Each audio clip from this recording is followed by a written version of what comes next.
చిన్న ప్రార్థన చేసుకుందాం. ప్రేమగల మా తండ్రి, పరిశుద్ధుడైన మా దేవ, మీ మహోన్నతమైన నామములకై వందనములు స్తోత్రములు చెల్లిస్తున్నాం ప్రభువా.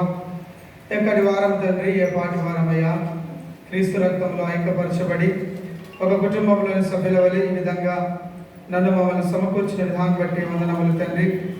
ఆయన ఈ యొక్క సాయంకాలం సమయాన్ని దీవెనకరంగా ఉంచండి అయ్యా. మీ చిత్తంలో నాయన మరి మీరు సిలువలో మాట్లాడినటువంటి ఆ యొక్క 7 మాటలు నా తండ్రి ధ్యానించుకొనిచుండగా ప్రభువా, మీ సహాయం దయచేయండి, మీ ఆత్మ నడిపింపును దయచేయండి ప్రభువా. అయోగ్యుని అపాత్రుని తండ్రి మీ శిలువ చాటును మరుగుపరిచి మీ యొక్క నాయన మీ యొక్క సన్నిధిని సహవాసాన్ని నడిపింపును సంపూర్ణంగా దయచేయమని, ఇంకెక్కడైనా అయోగ్యమైన స్థితి నాయన నాలో మాలో ఉన్నట్లయితే మీ రక్త ప్రోక్షణలో అయా మిమ్మల్ని మమ్మల్ని గడిగి పరిశుద్ధపరిచి మీ నామానికే మహిమ తెచ్చుకోమని యేసుక్రీస్తు పరిశుద్ధ నామమున స్తుతించి ప్రార్థించి అడిగి వేడుకున్నాం తండ్రి, ఆమేన్. ఎలా చెన్నగిదిరా, బాగున్నారా? నాకు అదొక మాటే వచ్చు మరి. So thank you.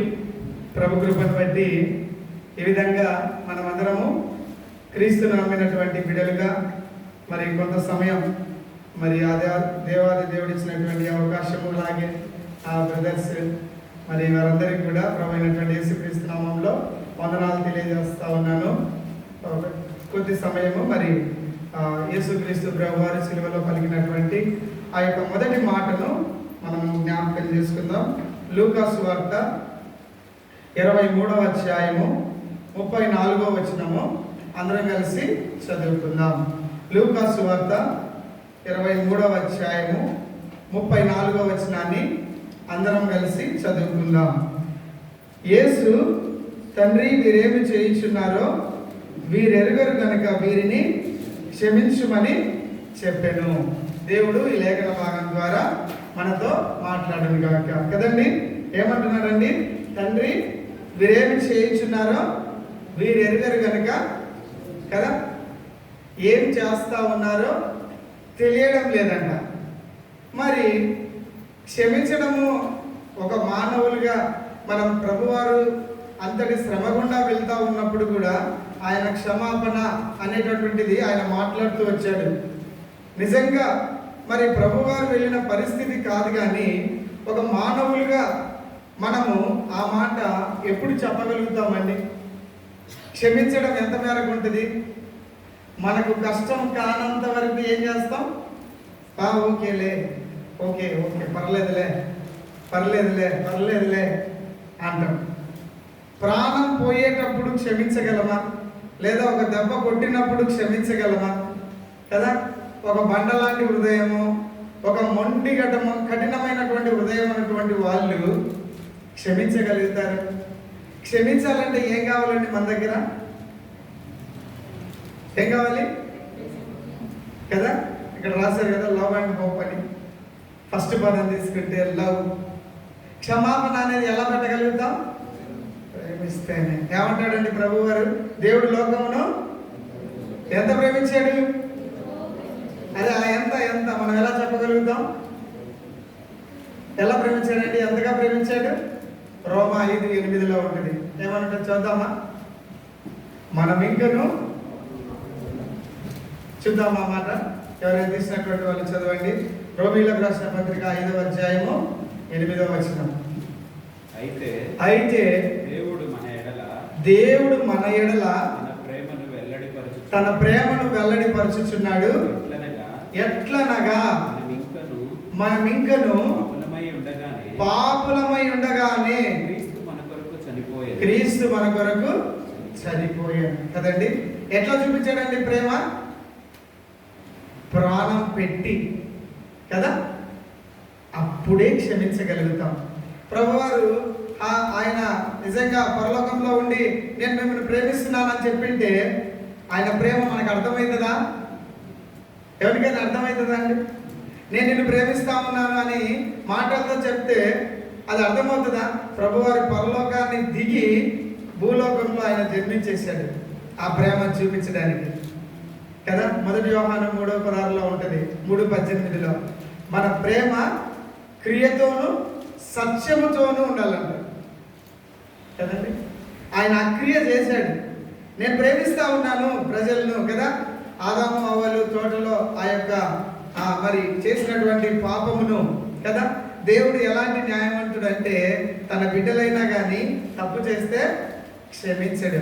ఇలాగా పాత నిబంధన గ్రంథం ఏదైతే మన పితరులైనటువంటి వారు ఆ యొక్క ఆజ్ఞను అతిక్రమించి పాపాన్ని పొందుకుంటూ వచ్చారో, ఆ యొక్క పాపాన్ని తీసివేయడానికి ధర్మశాస్త్రము, తోర, అలాగే అనేక మంది ప్రవక్తలను ప్రభువారు పాత నిబంధన గ్రంథంలో పంపిస్తూ ఆ యొక్క ఇశ్రాయేలు యొక్క ప్రజలు అనేక మంది మరి ఈ యొక్క లోకంలో ఉన్న వారందరినీ పరిశుద్ధపరచడానికి 10 ఆజ్ఞలు అయితేనేమి అనేకమైనటువంటి కదా.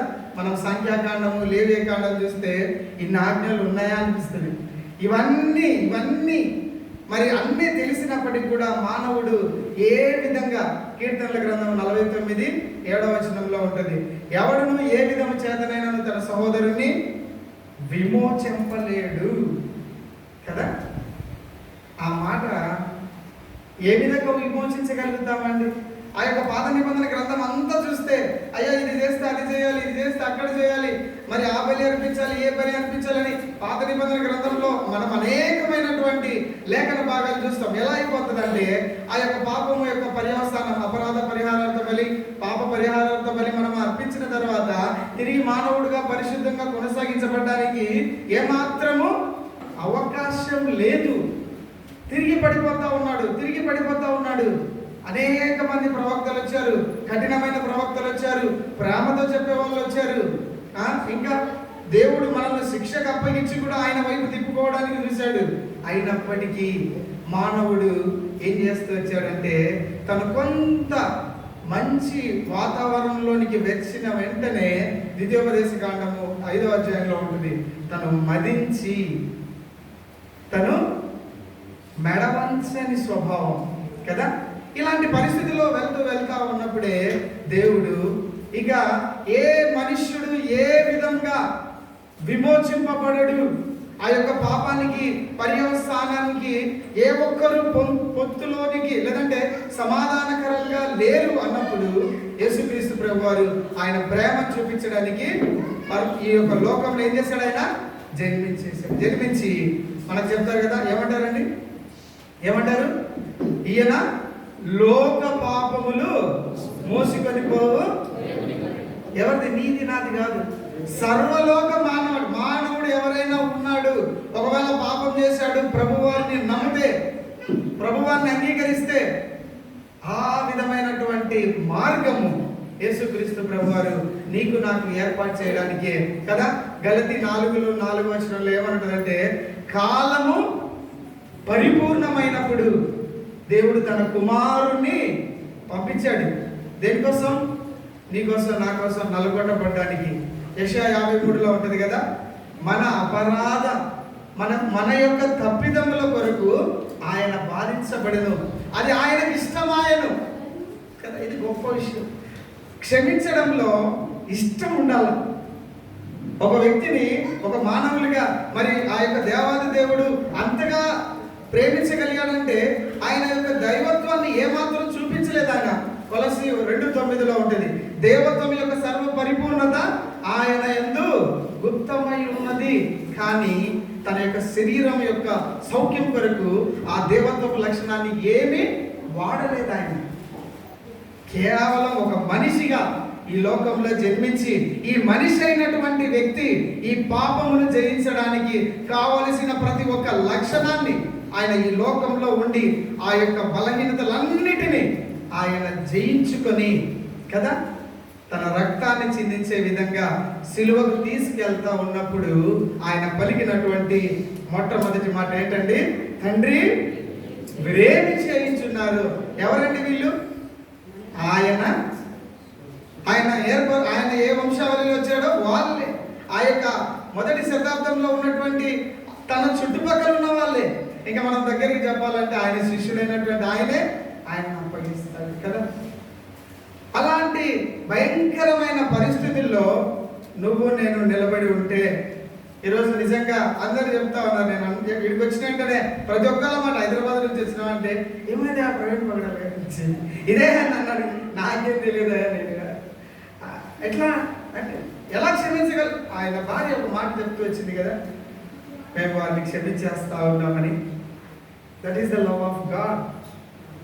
ఆ ప్రేమ చూపించగలగాలి కదా, అది చూపించగల దేవుడు ఆ మాదిరిని ఇచ్చాడు. తండ్రి వీరేం చేయించున్నారో వీరు అసలు తెలియదు, వీళ్ళకు ఏం చేస్తా ఉన్నారో. అందుకే పేతురు గారు అపోస్తల కార్యంలో వచ్చేసరికి ఏమంటారు, జీవము గల దేవుణ్ణి మీరు సిలువకు అప్పగించి ఒక దొంగను మీరు పొందుకుంటూ వచ్చారంట కదా. ఆయనే ఈ సిలువ వేయబడినటువంటి క్రీస్తు, ఈయన జీవము కలిగిన దేవుడు, ఎందుకు నేను సాక్షిని అని తెలియజేస్తాను కదండి. అలాంటి క్షమాపణ అందుకే ప్రభు అంటే రోమా 5:8 ఏం చేశాడు, ఎట్లా చూపించాడు ఆయన. పాపి అయినటువంటి మనిషిని పరలోక రాజ్యానికి చేరడానికి ఏ మార్గము లేనప్పుడు కదా. 2 కొరింథీయులకు రాసిన పత్రిక 5వ అధ్యాయం ఒక మాట ఉంటుంది. 2 కొరింథీయులకు రాసిన పత్రిక 5వ అధ్యాయము మరి 21వ వచనంలో ఎవరైనా తీసినటువంటి వాళ్ళు దయచేసి చదవండి. ఎందుకనగా మనము ఆయన యందు దేవుని నీతి అన్నట్లు పాపమెరుగని ఆయనను మన కోసము పాపముగా చేయబడ్డాం. ఆయనకి ఏ పాపము ఎరగడు. ఇక్కడ మన దగ్గర ఫుల్ పాపం ఉంది, జస్ట్ ఇంటర్చేంజ్ చేసుకున్నాడు అంతే. పాపం ఎరిగినటువంటి మనము, పాపమే చేయనటువంటి నీతిమంతుడైన దేవుడు పాపి అయినటువంటి మనిషి కొరకు తన ప్రాణాన్ని పెడుతూ వచ్చి మన యొక్క పాపాలన్నిటిని ఆయన మీద వేసుకొని ఆయన నీతిమత్వాన్ని నీకు నాకు అప్పగించి నీతిమంతులుగా తీర్చిదిద్దడానికి ఆయన మార్గాన్ని ఏర్పాటు చేస్తూ వచ్చాడు. నిజంగా ఈ రోజుల్లో ప్రతి ఒక్కరం అనుకుంటాం మనము ఆ సమాధానం లేదు, ఆ ఇబ్బంది ఉంది, కానీ క్రీస్తు నమ్మిన బిడ్డలు ఆ యొక్క మాట చెప్పగలుగుతారు. ఏమంటారండి, నేను ఎన్ని సమస్యలు ఉన్నా కానీ నాలో ఎవరున్నారండి కదా. అప్పుడు వస్తుందండి క్షమించే గుణం నీకు కూడా నాకు కూడా. అందుకే ఏమంటాడండి, ఎవడును మనం చదువుకున్నాం కదా కీర్తనలు 49:7 ఎవడును ఏ విధంగా కానీ అయ్యా ఎవరైనా వచ్చేసి అయ్యా నా దగ్గర 1,00,000 రూపాయలు అప్పు ఉంది తీసేయండి అంటే, మరి నేను మన సోదరుడి దగ్గర వచ్చి 1,00,000 రూపాయలు అప్పుని అంటే ఇస్తే తీర్చుకుంటాను. అయ్యా నా దగ్గర ఒక 2 కేజీల పాపాలు ఉన్నాయి తీసుకొని డబ్బులు ఇచ్చేయండి ఇస్తాడా? నా 4 కేజీలు ఎవరికి అలా అంటాడు. Is it possible? A money కానీ ఏ ప్రాపర్టీ కానీ ఏ హోదా కానీ ఏ ఒక్కటైనా జస్ట్ మనము ఒక చిన్న అబద్ధాన్ని తీసివేయగలదా? ఇంపాసిబుల్. క్రీస్తు ప్రభు వారి రక్తము మాత్రమే. అందుకే మత్తయి సువార్తలో ఒక మాట ఉంటుంది, ఆయన క్రయధనముగా. మత్తయి సువార్త 20వ అధ్యాయము 28వ వచనంలో ఉంటుంది, మనుష్య కుమారుడు పరిచారం చేయించుకున్నట్టుకు రాలేదు కానీ పరిచారం చేయుటకును అనేకులకు ప్రతిగా విమోచన క్రయధనముగా తన ప్రాణాన్ని ఇచ్చుటకు వచ్చెనని చెప్పాను కదండి. He paid the price for our sins కదా. ఈ చిన్న అబద్ధానికి ఏదైతే పర్యవసానం దొరుకుతుందో అది క్రీస్తు యేసు వారి సిలువ, క్రీస్తు యేసు వారి రక్తము. పాప క్షమాపణ లేకుండా ఏమంటుందండి, రక్తము చిందించకుండా పాప క్షమాపణ లేనే లేదు. అది ఎవరిది కావాలి? పాపం ఎరగని వాళ్ళదైతేనే చెల్లుబాటు అవుతుంది. It was the valuable thing. పాపం చేసిన నేను ఇదిగో 4 లీటర్ రక్తం ఇస్తా, ఆల్రెడీ మొత్తం పొల్యూట్ అయిపోయింది. It's not possible. పరిశుద్ధుడైనటువంటి మనం పడతాం కదా ఆ పాట, ఆ బల్ల తీసుకుంటప్పుడు కదండి, సిలువల గురించి సిలువ మాటలు ఎన్ని మాట్లాడతాం కదా. కేవలం అమూల్యమైనటువంటి పరిశుద్ధుడైన దేవాది దేవుని యొక్క యేసుక్రీస్తు ప్రభు వారి రక్తము ద్వారానే ఇమ్మీడియట్లీ కదా ఆ సిన్కు పరిపూర్ణత వచ్చేస్తుంది. మనం అనుకుంటాం ఆ గిల్ట్ ఉందేమో నా దగ్గర అని. మనం ఒప్పుకున్నప్పుడు ఆ సమాధానం దేవుడు నీకు నాకేస్తాడు. అది క్షమాపణ ఇచ్చేసాడు ఆయన. He paid the price for us our sins కదా. నీతిమంతుడైనటువంటి దేవుడు పాపం ఎరిగినటువంటి పాపము పూర్తిగా బందీ అయిపోయిన మన పితరులైనటువంటి వారి దగ్గర నుంచి సంతతిగా వస్తున్న మన వరకు ఉన్నటువంటి లోక మాలిన్యం, లోకంలో ఉన్న ప్రతి పాపము కొరకు యేసుక్రీస్తు ప్రభువారు ఏం చేస్తూ వచ్చాడు? ప్రాణం పెడుతూ వచ్చాడు. ఆయన మాట్లాడుతున్నటువంటి ఆ మాట, నిన్ను నన్ను క్షమిస్తా ఉన్నాడు ఆయన. అయ్యా డోంట్ వరీ, మేబీ నువ్వు ఎన్ని పాపాలు చేస్తున్నావో ఓకే, అది ఏదైనా కావచ్చు, అది ఏదైనా కావచ్చు, ఇదిగో నేను నిన్ను క్షమిస్తా ఉంటున్నాను. ఎట్లా? నా ప్రాణం పెట్టి, నేను సిలువలో రక్తం చిందించి నీ యొక్క పాపములకు విమోచన కలుగజేస్తా ఉంటున్నాను. అలాంటి క్రయధనముగా ఏమంటాడండి ఆయన? వదకు తేయబడినటువంటి కదా, ఎంత చక్క కదా. అలాంటి దేవుని యొక్క మరి సిలువలో ఆయన పలికినటువంటి ఆ మొట్టమొదటి మాట ఎవరికి చెప్తున్నాడు? ఆయన తండ్రికి చెప్తా ఉన్నాడు. ఎట్లా అన్నాడు? తనకు ఒక్కగానొక్క కుమారుణ్ణి, గలతీ 4:4లో కాలము పరిపూర్ణమైనప్పుడు దేవుడు తన కుమారుణ్ణి పంపించాడు.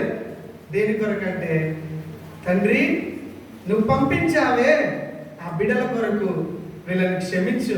Maybe they don't know anything కదా, వాళ్ళకి ఏం తెలియదు, వాళ్ళని క్షమించు.